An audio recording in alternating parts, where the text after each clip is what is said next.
Aïe, aïe, aïe, aïe, aïe, aïe, aïe. Le Maroc, c'est chaud.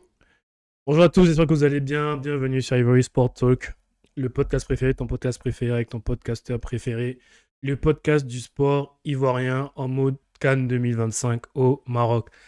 Et aujourd'hui, on va parler du Maroc et le Maroc qui s'est imposé hier 2-0 contre les Comores. Et c'est du solide. Donc on va se poser la question aujourd'hui de savoir est-ce que la Côte d'Ivoire doit avoir peur du Maroc. Voilà, peut-être qu'on les croisera ou pas.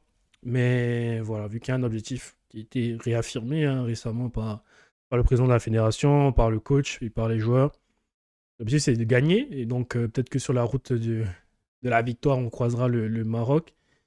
Est-ce qu'il faut avoir peur? Donc on va parler un peu de ça aujourd'hui. On va revenir sur le match d'hier. On va revenir sur les faits marquants. Comment est-ce que le Maroc a pu se sortir du premier match qui pouvait être un match piège.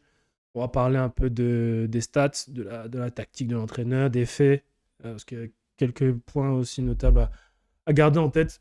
Un, pour la suite de la compétition, notamment pour le Maroc. Et aussi, après, on va se poser la question Côte d'Ivoire, Maroc, qu'est-ce que ça pourrait donner? Alors, c'est parti, let's go. Donc, hier, 2-0, Maroc-Comores. Donc, un très bon match de. Non, je vais pas dire très bon match de foot, hein, mais un match de foot prévisible où ça a été vraiment un peu de l'attaque-défense, hein. Donc, le Maroc face à son public qui a vraiment fait tout pour gagner ce match et qui, je pense, au final, a mis les bons ingrédients pour gagner le match avec une compo en 4-3-3. On reviendra après sur les joueurs. Mais avec un plan de jeu clair, grosse possession, des temps de récupération de balles vraiment très faibles. Donc, vraiment, dès la perte du ballon, ça récupérait très vite. Après, les Comores qui joueront dans un bloc très très bas, en 5-4-1 limite, où l'objectif était clair, hein, essayer de ne pas encaisser de but. Essayer de ne pas encaisser de but, défendre mieux et tenter sa chance sur les coups de pied arrêtés, tenter la chance sur les contre-attaques. Donc, première mi-temps, penalty du Maroc, au de la, je crois, 25-30e. Penalty arrêté. Donc là, à ce moment-là, je dis, ah, est-ce que, voilà, à domicile, après la cérémonie d'ouverture, le stade est plein, sous la pluie et tout, est-ce que c'est pas le match Bourbier? Mais le Maroc a insisté. Et du coup, après ouverture du score de Brahim Diaz, du joueur du Real de Madrid. Et puis après, cette bicyclette, cette envolée, ce but Olivier Tomesque, ce but Marc Landeresque, cette feuille morte, ce retourné, voilà. Un des plus hauts buts, bah, qui sera sûrement un des plus hauts buts de la compétition, à voir ce que ça va donner. Mais voilà, très. Donc le Maroc qui finit par s'imposer 2-0 face aux Comores qui n'ont pas démérité, qui ont eu deux occasions, deux occasions où ils auraient pu, voilà, fausser toutes les statistiques de ce match, mais le Maroc a bien résisté. Ils ont été solides, ils ont été créatifs. Surtout, moi, c'est ce que j'ai beaucoup apprécié. C'est que je trouve que malgré le bloc bas autour de Unai, Brahim Diaz et tout, il y a quand même pas mal de créativité. Les joueurs de côté ont beaucoup essayé, beaucoup d'essais de déborder, beaucoup de centres de Mazraoui. Ça a beaucoup combiné ici dans les petits espaces. Voilà. Donc, le Maroc a cherché la faille et ça, j'ai beaucoup apprécié. C'était pas. En premier mi-temps, la possession était un peu stérile, je l'avoue. Mais je trouve qu'en deuxième mi-temps, ils ont vraiment mis beaucoup plus les ingrédients. Ils ont joué beaucoup plus vite, beaucoup plus de jeux en première intention, beaucoup plus de jeux directs. Et je pense que ça a aidé aussi à déstabiliser le bloc des Comores qui s'est un peu fatigué au fur et à mesure. Donc on revient sur la compo du Maroc avec Bono dans les buts, Mazraoui, Aguerd, Saïs qui s'est blessé et qui est out pour tout le reste de la compétition. Salah Eddin sur le côté. Après un milieu, El Ainaoui, Unai, Amrabat et devant Brahim, Raimi et Saïbari.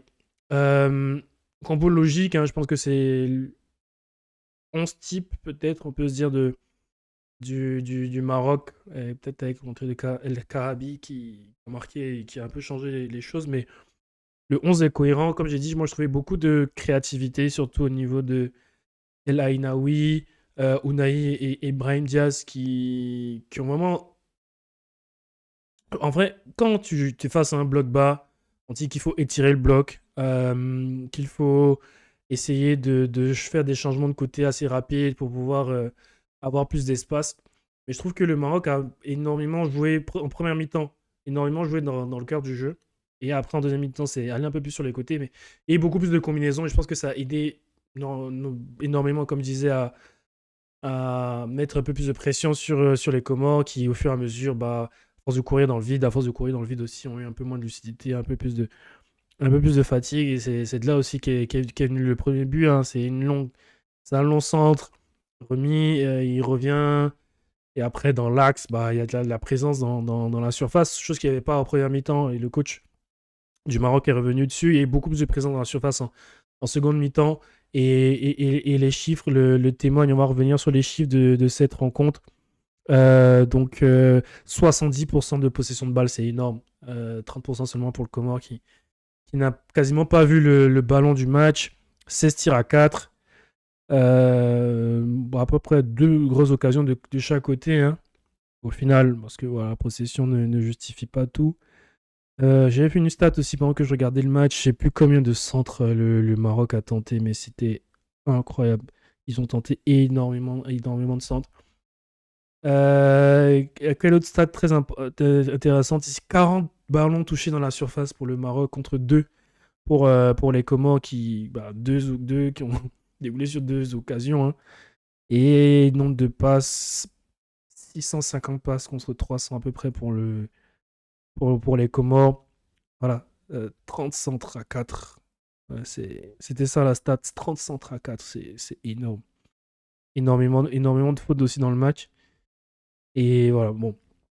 Les stats sont ce qu'ils sont, hein. Je trouve que les stats montrent bien un peu la physionomie du match, hein. Avec un match presque à sens unique, je m'attendais à ce que les Comores jouent un peu plus, tendent un peu plus.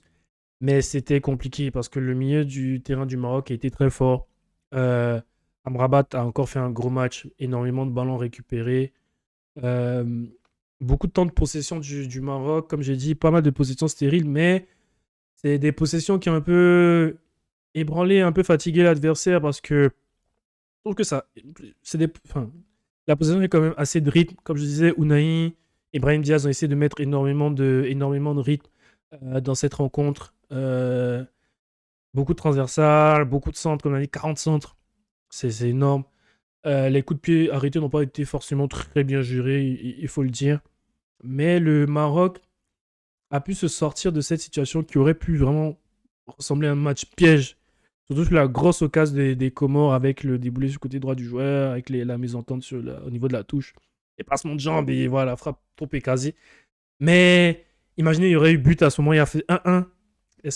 Ça aurait pu changer énormément de choses dans l'animation même offensive, dans l'état d'esprit des joueurs. Parce que comme on l'a dit, hein, la CAN, ça joue énormément, ça joue beaucoup à la tête. Je me souviens au premier match de la CAN, la Côte d'Ivoire, où on gagne 2-0, où on a le but de Seko là. Le premier but libère en fait. Mais derrière, tu te prends un vieux but à la 70, 80e, ça veut vraiment te créer énormément de problèmes. Et ça peut vraiment te, d'un point de vue comptable, je pense que le Maroc pourra sortir facilement de sa poule, mais ça peut te mettre en difficulté mentalement sur la suite de la compétition. Donc le Maroc a su gérer ces moments-là, a su continuer de mettre la pression de façon incessante tout le match. Et au final, ça a permis de mettre ce deuxième but-là qui les a mis à l'abri. Des points pour moi très importants à garder en tête, c'est que le Maroc est une équipe qui court énormément. J'ai vu beaucoup de courses. J'ai vu des efforts des Marocains sur les contre-attaques, et chaque fois qu'ils perdaient la balle, il y a eu énormément d'efforts pour la récupérer très rapidement. Donc ça veut dire qu'ils arrivent prêts physiquement. On avait souvent dit que le Maroc, quand ils jouaient dans d'autres pays, que ce soit au Côte d'Ivoire, au Cameroun, avec la météo, la température, c'est compliqué. Mais là, ils sont à domicile, sur une belle pelouse, il faut le dire, dans un beau stade, il faut le dire, avec une belle ambiance aussi, il faut le dire. Et moi, j'ai surtout aimé la passion, l'agressivité, comme on dit, énormément de fautes, l'agressivité, mais aussi les courses, voilà. Parce que c'est une équipe très athlétique. On dirait pas, enfin, peut-être qu'on dit, bon, je vais pas dire on dirait pas comme ça, parce que voilà. Mais une équipe très athlétique, et ça, j'ai beaucoup apprécié, avec beaucoup de récupération dès que les ballons étaient perdus, beaucoup de courses, une grosse activité de Mazraoui, des défenseurs, de Amrabat, comme j'ai dit. et même les attaquants qui font les efforts défensifs, ça c'est très bien. Autre point notable à garder en tête aussi, c'est le banc. Aïe aïe aïe, c'est le banc du Maroc avec l'entrée de. J'ai toujours du mal à prononcer son nom, hein. Ezal Zouli. Ezal Zouli. Très percutant. Et l'entrée aussi. Enfin, il y a El Khanous, il y a Nessiri. Enfin, le banc, il est. Le banc, il est fou. Une canne, Et cette entrée de El Kaabi qui, dès qu'il est rentré, même pas 5 minutes plus tard, il est entré à 65e, il a marqué à 74e, 10 minutes plus tard, qui met ce but de fou, qui a pu mettre définitivement à l'abri le Maroc. Donc, moi j'ai bien aimé. Je trouve que le match était vraiment en deux temps. Une première mi-temps, vraiment en mode test, en mode presque domination stérile, pas mal de fautes, on se jauge, on se met un peu dans le truc. Et au final, le Maroc a su rebondir après cette première mi-temps avec cette domination un peu stérile, un peu compliquée. Mais ils ont su revenir dans le match, ils ont su mettre beaucoup plus de pression, jouer plus direct. Et les entrants ont fait énormément de bien. Est-ce que la Côte d'Ivoire doit avoir peur du Maroc? Alors, je vais être très honnête avec vous. Le premier match ne veut rien dire. Voilà. C'est un match où il faut impérativement gagner. Je me rappelle, le premier match de la Côte d'Ivoire, on a gagné 2-0 aussi, mais on a vu comment la suite était. Voilà. D'un point de vue comptable, c'est parfait, c'est l'idéal. Deux buts, pas de but encaissé, voilà, c'est l'idéal. Maintenant, pour la suite, il faut voir, parce qu'avec la perte de Romain Saïs en défense, il va falloir savoir comment est-ce que El Yamik, qui est rentré à la place de Saïs, va pouvoir s'intégrer dans cette défense-là. Est-ce qu'il, niveau repère avec Aguerd, est-ce que ça va tenir? Aguerd aussi, on sait que le début de saison avec l'OM, il y a eu beaucoup de blessures, donc il faut savoir aussi si il va pouvoir tenir toute la saison. Hakimi n'a pas joué. On va voir s'il revient, quand il revient, comment il va revenir aussi. Ça va être un gros plus aussi pour le Maroc. Offensivement, je ne m'inquiète pas parce que je trouve que les Marocains arrivent quand même à se créer des occasions. Euh, je pense à l'usure, ils pourront marquer contre n'importe quelle équipe, hein. Voilà, on sait que le Maroc, depuis ces dernières années, il se reste sur 19 victoires d'affilée. Donc c'est pas anodin. 19 matchs où tu gagnes des matchs, c'est pas anodin. Donc ça veut dire que le Maroc sait gagner. Le Maroc sait se sortir de difficultés. Le Maroc sait jouer ensemble aussi. Voilà, on a senti beaucoup d'alchimie et de complicité entre les joueurs. Et voilà. Est-ce que la Côte d'Ivoire doit avoir peur du Maroc? Peut-être, hein. Mais le premier match ne définit pas tout. Voilà. La Côte d'Ivoire va jouer aussi contre le Mozambique. On va voir comment est-ce que ça va s'argumenter. Mais est-ce que je trouve que les Comores ont quand même. Je trouve que les Comores ont peut-être une moins bonne défense que la Côte d'Ivoire. Et je trouve qu'ils ont quand même tenu plus d'une heure, presque une heure, sans encaisser de but. Bon, bah, le penalty, ça aurait pu être un but, mais voilà.